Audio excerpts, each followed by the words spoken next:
Hey, what's up everybody? Zach here. I made a video about a week ago, which was also last year, talking about some changes coming to Instagram in 2022. One of the things that we discussed in that video was that the chronological feed was likely coming back to Instagram in 2022. And Adam Mosseri, the CEO of Instagram, released a reel today, basically confirming that, along with some other things that are coming to the feed within the first half of this year, 2022. So we're gonna listen to what he has to say and make some comments. So here we go. Happy New Year's, everyone. I hope you had a restful holiday. I thought I'd kick off this year with an overview of how we're gonna give you more control over your Instagram experience. It's important to me that people feel good about the time that they spend in the app. And I think giving people ways to shape Instagram into what's best for them is one of the best ways to pursue that goal. In the future, we're looking to have 3 different feeds in Home. The first we'll call Home, which is the Instagram experience you know today, where we rank content based on how interested we think you are in each and every post to try to make the most of your time. Most people don't get through most of their feeds. The second feed we hope will be called Favorites. It's a subset. It's a list of accounts that you want to make sure you don't miss things from. I use it for siblings, a few of my favorite creators, a few of my best friends. The third we're calling Following, and it'll be a chronological list of posts just from accounts you follow, because Home is going to have more and more recommendations over time. We think it's important that you can get to a chronological feed if you're interested quickly and see the latest that has been posted by the accounts that you follow.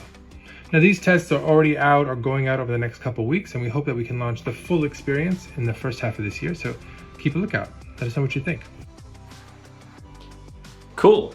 So essentially there are 2 new additions coming to the feed in early 2022, or at least within the first half of 2022.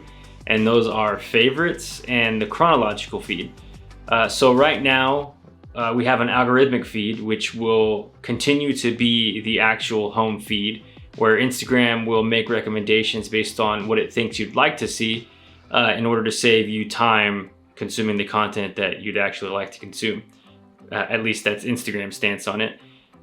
Next is a Favorites tab, or a Favorites view of the feed.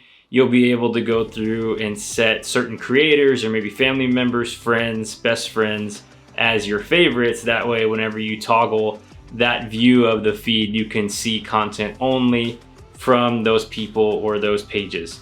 And then next is the actual chronological feed, which once you switch to that view, you will see posts as they happen in the order that they happened, from latest to earliest, or however you say that.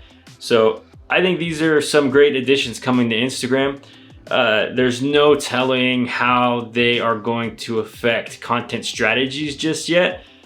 For example, I remember early on when Twitter introduced this feature of seeing the latest things first. You could go into Twitter, you could set up the setting to see the latest tweets first, and then you could quit the app and go back into the app, and it was the default home view again, which was the algorithmic view, thereby preventing you from seeing the latest tweets. So I don't know if Instagram is going to be the same thing, or if Instagram is going to remember the last setting that you have. So if you go into the app, you set chronological view as your preferred view. If you quit the app and go back in, there's no telling yet if you are going to land back on the chronological view or back on the last view that you were on, or if it's going to default back to the home view, which is the algorithmic view of the feed. So I think these changes are cool. It's too early to tell how they're going to affect the platform, how they're going to affect users, how people are going to use them.